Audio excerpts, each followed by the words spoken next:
नमस्कार दोस्तों, आईटीआई सरकारी नौकरी के यूट्यूब चैनल पर आपका स्वागत है। डियर फ्रेंड्स, यदि अभी तक आपने हमारे मॉड्यूल 4 तक के वीडियो नहीं देखे हैं इससे पहले के, तो आप लोग जाइए प्लेलिस्ट में और सबसे पहले मॉड्यूल 1 से लेकर के और 4 तक को आप लोग कंप्लीट कीजिए।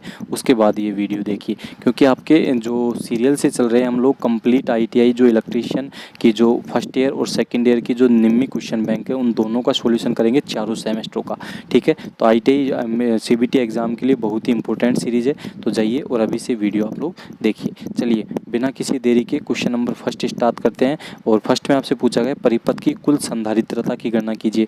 अब यहाँ पर कैसा क्रम दिखाया गया है? श्रेणी क्रम, और श्रेणी क्रम का संयोजन रेजिस्टेंस के पैरेलल क्रम के संयोजन के बराबर होता है। ठीक है, तो चलिए 1/30 प्लस 1/10 प्लस 1/30 इस प्रकार से दिया गया।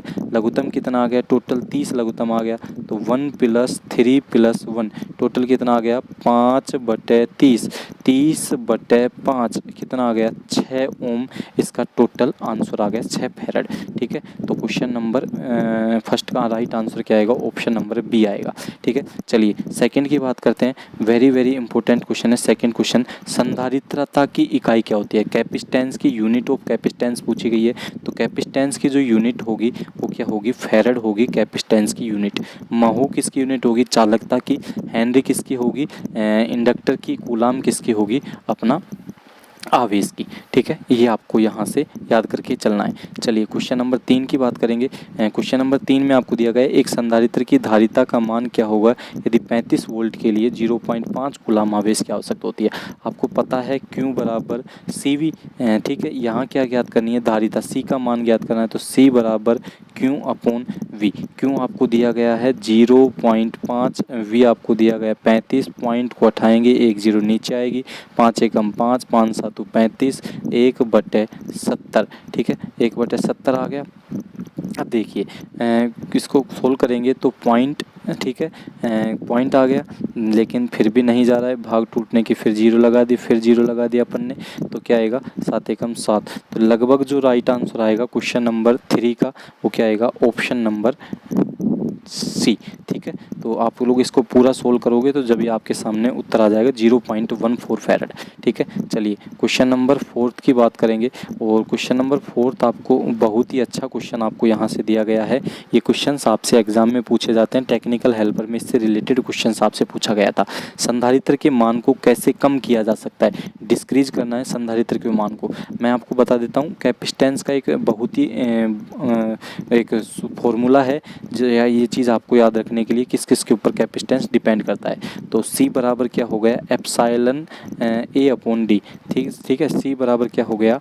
Epsilon A/D। ये आपको यहाँ से याद रखना है। तो यदि एप्सिलॉन A के ऊपर डिपेंड करता है, दूरी के ऊपर डिपेंड करता है, C के ऊपर है, ये पूछ रहा है संधारित्र के मान को कैसे कम किया जाएगा। अपने को संधारित्र के मान को कम करना है तो इसके मान को भी क्या करना पड़ेगा? दूरी को क्या करना पड़ेगा? बढ़ाना पड़ेगा, या फिर प्लेटों के क्षेत्रफल को कम करना पड़ेगा। अब देखिए आपसे पूछा गया प्लेट के क्षेत्रफल को बढ़ाकर कम करेंगे तो ही हो सकता है, प्लेटों के प्रतिरोध को बढ़ाकर, ये भी गलत है। प्लेटों की मध्य दूरी बढ़ाकर, बिल्कुल सही है, प्लेटों की मध्य दूरी बढ़ाएंगे तो जो संधारित्र की कैपेसिटेंस है वो भी क्या हो जाएगा? कम हो जाएगा। ठीक है, चलिए नेक्स्ट क्वेश्चन की बात करते हैं। क्वेश्चन नंबर आपका 5। ये देखिए क्वेश्चन नंबर 5 आपको दिया गया है पैराचुंबकीय। पैराचुंबकीय को क्या कहते हैं? डायामैग्नेटिक। डायामैग्नेटिक पदार्थ कौन कौन से हैं? प्रतिचुंबकीय बोलते हैं इसको हिंदी में। तो वायु जो होगी ना आपकी, वो कौन सी होगी? पैरामैग्नेटिक होगी। ठीक है, वायु क्या होगी? पैरा होगी। इस्पात क्या होगा आपका? ये जो लोहा, जो इस्पात वगैरह होता है, स्टील वगैरह होता है, वो फेरोमैग्नेट में आता है, FER फेरामैग्नेट। वाटर जो होगा ना आपका, जल, जल किस में आएगा? डायामैग्नेट में अंदर जल को शामिल किया गया है। ठीक है, प्रतिचुंबकीय, जल से चुंबक का कोई लेना देना नहीं है। प्लेटिनम जो होगी आपकी, वो भी किस में आएगी? पैरामैग्नेटिक में आएगी प्लेटिनम। ठीक है, ये आपको याद रखना है। क्वेश्चन नंबर 6 की बात करें तो कौन सा कारक विद्युतीय चुंबक की ध्रुवता को प्रभावित करता है? विद्युतीय चुंबक की ध्रुवता को कौन प्रभावित करेगा? तो विद्युत चुंबकीय कुंडली की लंबाई, ध्रुवता, ध्रुवता मतलब पोलरिटी को प्रभावित करना है, तो पोलरिटी लंबाई से कोई संबंध नहीं होता है। डायरेक्शन ऑफ करंट, बिल्कुल राइट आंसर होगा option number B, direction of current. Current की जो दिशा है ना, वो पोलरिटी डिसाइड करती है। ये जैसे कोई कुंडली है इसमें एन पोल है, ये एस पोल है, इनको चेंज करना है। एन पोल एस पोल को पोलरिटी का चेंज मतलब यहाँ एन की जगह एस हो जाए, एस की जगह एन हो जाए। तो ये चीज़ किसके कारण तय होगी, ये करंट के कारण डिसाइड की जा सकती है। ठीक है, चलिए question number 7 very very important question है। क्वेश्चन नंबर 7 ये देखिए, चुंबकीय वाहक बल की इकाई क्या होगी, मैग्नेटिक मोटिव फोर्स। एमएमएफ की इकाई क्या होगी, ampere turn. Option number C बिल्कुल राइट होगा। एमएमएफ की इकाई क्या होगी, एम्पीयर टन होगी एमएमएफ की इकाई। अब क्वेश्चन नंबर 8 की बात करें तो 8 में आपको दिया गया यदि 3 प्रेरकत्व L1 L2 L3 श्रृंखला में जुड़े हुए हैं तो कुल प्रतिरोध का मान। जैसे रेजिस्टेंस जुड़ेगा सेम वैसे कि वैसे ही इंडक्टेंस जुड़ेगा, ये आपको याद रखना है। तो इसका जो राइट आंसर क्या आएगा, LT बराबर L1 plus L2 plus L3। तो ये बिल्कुल करेक्ट आंसर हो जाएगा। 9 की बात करेंगे, परमियंस की इकाई क्या होती है। परमियंस की इकाई आपसे पूछी गई है। परमियंस किसे कहते हैं, तो परमियंस कहते हैं चालकता को। ठीक है, फ्लक्स के मार्ग में प्रवाहित, देखिए चालकता, कंडक्टेंस तो किसे कहते हैं, विद्युत के मार्ग में धारा प्रवाहित करता है कंडक्टेंस। और परमियंस किसे कहते हैं, चुंबक के मार्ग में, फ्लक्स के मार्ग में सहायता प्रदान करता है, उसे क्या कहते हैं, परमियंस कहते हैं। अब जो परमियंस होता है ना, वो रिलक्टेंस का विलोमानुपाती होता है। परमियंस किसका, रिलक्टेंस का विलोमानुपाती होता है, कौन, परमियंस। तो ये क्या हो गया, 1/s हो गया। अब 1/s हो गया, ये इसका विपरीत हो गया, तो इसकी जो राइट आंसर आएगा वो वेबर प्रति एम्पियर टन। ठीक है, परमियंस का मात्रा क्या आएगा, वेबर प्रति एम्पियर टन। परमियंस का मात्रा क्या आएगा, वेबर प्रति एम्पियर टन। जबकि रिलक्टेंस की बात करें, जो प्रतिरोध की बात करें चुंबक में, तो उसका मात्रा क्या आएगा, mmf/φ। तो mmf का मात्रा क्या आता है, एम्पियर टन प्रति वेबर। ठीक है, ये उल्टा हो जाएगा। चलिए क्वेश्चन नंबर 10 की बात करेंगे। प्रणालिका की बात की गई है यहाँ पर क्वेश्चन नंबर 10 में। अब देखिए प्रणालिका के बारे में हम लोग इस वीडियो में बात करेंगे। तो ये आपके सामने क्वेश्चन नंबर 10 रहा। देखिए क्वेश्चन नंबर 10 में बोला है कि प्रणालिका कुंडली में चुंबकीय क्षेत्र की दिशा खोजने के लिए कौन सा नियम का बात की जाएगी। चुंबकीय क्षेत्र की दिशा खोजनी है। देखिए मैं बात करूँ कोर्क स्क्रू नियम, तो जो कोर्क स्क्रू का जो नियम होता है ना, वो आपको किस में काम देता है, कोर्क स्क्रू का जो नियम होता है वो प्रणालिका के लिए लागू होता है। ठीक है, कोर्क स्क्रू नियम की बात करी गई, किसकी, कोर्क स्क्रू नियम की यहाँ से बात की गई है। तो कोर्क स्क्रू का जो नियम होता है ना, वो किसी छड़ के अंदर लगता है। कोर्क स्क्रू का नियम किस में लगता है, छड़ के अंदर। कोर्क स्क्रू का नियम दाहिने हाथ की हथेली का नियम। बिल्कुल राइट आंसर होगा option number B, right hand palm rule. ठीक है, राइट हैंड पाम रूल जो होता है ना, चुंबकीय क्षेत्र की दिशा खोजने के लिए। फ्लेमिंग का बायां हाथ नियम मोटर के लिए लागू होगा, और जो फ्लेमिंग का दायां हाथ राइट हैंड रूल है वो जनरेटर के लिए लागू किया जाता है। चलिए क्वेश्चन नंबर 11 की बात करेंगे। श्रेणी परिपथ की कुल संधारित्रता की गणना कीजिए। श्रेणी में जुड़े हुए हैं तो पैरेलल की तरह जोड़ेंगे। अब पैरेलल की तरह जोड़ेंगे तो वही बात 10 और 20, तो 1/10 प्लस 1/10 प्लस 1/20, लघुत्तम कितना आ गया, 20।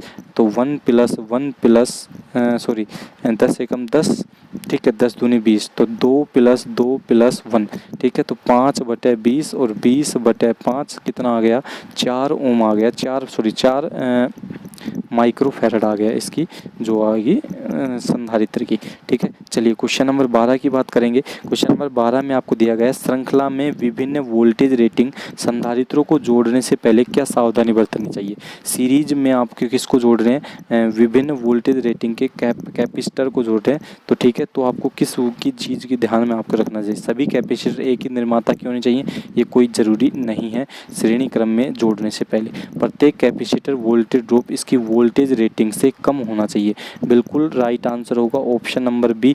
यदि आप लोग श्रेणी क्रम में जोड़ रहे हैं तो जो प्रत्येक कैपेसिटर की जो वोल्टेज ड्रॉप है, इसकी जो वोल्टेज रेटिंग है उससे क्या होने चाहिए, कम ही होने चाहिए, क्योंकि इसमें वोल्टेज बढ़ाने के लिए सीरीज में जोड़ा जाता है। ठीक है, चलिए नेक्स्ट क्वेश्चन आपको दिया गया है क्वेश्चन नंबर 13। क्वेश्चन नंबर 13 में आपको पूछा गया है कि कौन सा पदार्थ अनुचुंबकीय पदार्थ है, ये आपसे पूछा गया है। तो जो क्लिट वायरिंग होती है, ना अनुचुंबकीय ना डैरा फैरा कुछ नहीं होता है, ये छोड़ दीजिए, ये तो बेमतलब का आपको ऑप्शन दिया गया है। ठीक है, अनुचुंबकीय पदार्थों में कॉपर की बात करें तो तांबा की जो बात करेंगे तो तांबा लेटेस्ट जो होगा ना, वो किस में होता है, लेटेस्ट रूप से अनुचुंबकीय पदार्थ में होता है। पैरामैग्नेटिक में तांबा को शामिल किया गया है लेटेस्ट रूप से। बिस्मिथ बिस्मिथ जो होता है वो डायामैग्नेटिक होता है, ग्रेफाइट जो होता है वो फेरामैग्नेटिक पदार्थ होता है। ये आपसे यहाँ याद रखना पड़ेगा। अब ये आपको दिखाया गया है BH वक्र, ठीक है। क्वेश्चन नंबर 14 ये आपको दिखाएगा BH वक्र में x के द्वारा इंगित भाग मतलब ये जो भाग है ना, ये भाग आपको बताना है। सबसे पहले तो मैं बता दूं BH वक्र, ये B भाग है, ये H भाग है। B का मतलब फ्लक्स घनत्व, तो H का मतलब क्या हो गया यहाँ पर, चुंबकीय बल। तो सबसे पहले तो जो इम्पोर्टेंट क्वेश्चन है BH वक्र से संबंधित एक क्वेश्चन ये भी पूछा जाता है कि BH वक्र किन किन के मध्य में खींचा जाता है। तो चुंबकीय फ्लक्स घनत्व और चुंबकीय बल के बीच में जो ये खींचा जाएगा वक्र, वो BH वक्र खींचा जाएगा। अब यहाँ से और यहाँ तक की जो ये दूरी आपको x का भाग पूछा गया है, इसको बोलते हैं कोरोसिटिव, ठीक है। इसको क्या बोलते हैं, कोरोसिटिव बोलते हैं। और जो ये भाग आपको दिखाया गया है, यहाँ पर जो भाग आपको ये भाग दिखाया गया है, यहाँ से जो ये भाग हो गया, ये सैचुरेशन पॉइंट हो गया, कुछ ऐसे चलती है, उसके बाद में फिर ऐसे प्रभावित हो जाती है आपको, ठीक है। चलिए क्वेश्चन नंबर 15 की बात करेंगे। क्वेश्चन नंबर 15 में आपको दिया गया है विद्युतीय परिपथ में चालकता के लिए चुंबकीय सर्किट में क्या समान होता है। जैसे आपकी इलेक्ट्रिक सर्किट में आपका कंडक्टेंस होता है, उसे ही मैग्नेटिक सर्किट में क्या होता है, तो इलेक्ट्रिक सर्किट में कंडक्टेंस होता है, उसी ही प्रकार मैग्नेटिक सर्किट में क्या होता है, परमियंस होता है। अभी मैंने आपको यहाँ से बताया भी था। क्वेश्चन नंबर 16 की बात करेंगे। क्वेश्चन नंबर 16 में आपको दिया गया है रिलक्टेंस की इकाई आपसे पूछी गई है। रिलक्टेंस की इकाई आपसे पूछी गई है, तो रिलक्टेंस की इकाई क्या होगी, रिलक्टेंस की इकाई होगी एम्पियर टर्न प्रति वेबर। ऑप्शन नंबर सी इसका राइट आंसर होगा, एम्पियर टर्न प्रति वेबर रिलक्टेंस की इकाई होगी। चलिए नेक्स्ट क्वेश्चन की ओर चलते हैं। क्वेश्चन नंबर 17, और क्वेश्चन नंबर 17 में आपको दिखाया गया है, आपसे पूछा गया है क्वेश्चन नंबर 17 में, देखिए ये आपसे पूछा गया है यदि विद्युत आवेश Q है, वोल्टेज V है, तो धारिता C की सही अभिव्यक्ति। अभी मैंने बताया था Q बराबर क्या होता है, CV, Q बराबर CV होता है। C का मान ज्ञात करना है Q/V। अभी हमने पिछली बार एक सोल्व भी क्वेश्चन की सोल्व किया था, तो option number A is the correct answer, ठीक है। चलिए क्वेश्चन नंबर 19 की बात करते हैं, क्वेश्चन नंबर 18 की बात करते हैं। क्वेश्चन नंबर 18, यदि आप एक विद्युत चुंबक की खींचने की ताकत कैसे बढ़ा सकते हैं। एक विद्युत चुंबक है, उसको जो पुलिंग स्ट्रेंथ तक खींचने की ताकत है वो किस प्रकार से बढ़ाई जा सकती है, ये आपसे पूछा गया है। तो क्षेत्र की तीव्रता बढ़ाकर, इंक्रीज द फील्ड इंटेंसिटी को बढ़ाकर हम लोग क्या कर सकते हैं, इसकी विद्युत चुंबक की खींचने की ताकत बढ़ा सकते हैं। और यदि पदार्थ के BH वक्र को बढ़ाएंगे तो जो हिस्टैरिसीस हानि है उसका मान भी क्या हो जाएगा, बढ़ जाएगा। क्वेश्चन नंबर 19 में आपको दिया गया है फ्लक्स घनत्व हमेशा चुंबकीय बल से पीछे रहता है। फ्लक्स घनत्व हमेशा चुंबकीय बल से पीछे रहता है, किसको परिभाषित करता है, तो ये परिभाषित किसको करेगा, तो हिस्टैरिसीस को प्रभावित करेगा। क्या, अभी मैंने बताया था BH वक्र के बारे में, सेम वही क्वेश्चन पूछा गया, फ्लक्स घनत्व हमेशा चुंबकीय बल से पीछे रहता है, तो वो हिस्टैरिसीस को प्रभावित करेगा। क्वेश्चन नंबर 20 और आज के इस वीडियो का एंड क्वेश्चन, लास्ट क्वेश्चन, चुंबकीय क्षेत्र में रखी गई आसपास की धातु पर क्या प्रभाव पड़ता है। चुंबकीय क्षेत्र में रखी गई, ये चुंबक है, इसके द्वारा ये चुंबकीय क्षेत्र बन रहा है, ठीक है। तो ये इसके बीच में, इस क्षेत्र में रखी गई कोई भी धातु के ऊपर क्या प्रभाव पड़ता है, तो उस धातु के ऊपर एडी करंट का प्रभाव पड़ता है। Option number C is the correct answer, eddy current, ठीक है। तो ठीक है फ्रेंड्स, आज की वीडियो में हम लोग इतना ही बात करेंगे। तो डियर फ्रेंड्स, यदि वीडियो पसंद आए तो वीडियो को लाइक करें, शेयर करें और चैनल को सब्सक्राइब भी करें, ठीक है। और बेल आइकन, जो आपको इस प्रकार सा बेल आइकन दिखाया गया है, इसको ऑन कर दीजिए, जिसकी हमारी वीडियो की लेटेस्ट नोटिफिकेशन आपको प्राप्त हो जाए। और टेक्निकल हेल्पर से संबंधित क्रैश कोर्स से जुड़ने के लिए हमारे यूट्यूब चैनल को आज ही ज्वाइन कीजिए। यदि आपने पहले की वीडियो नहीं देखी है तो उन वीडियो को फिर आप लोग एक बार ज़रूर अटेंड करें। धन्यवाद फ्रेंड्स।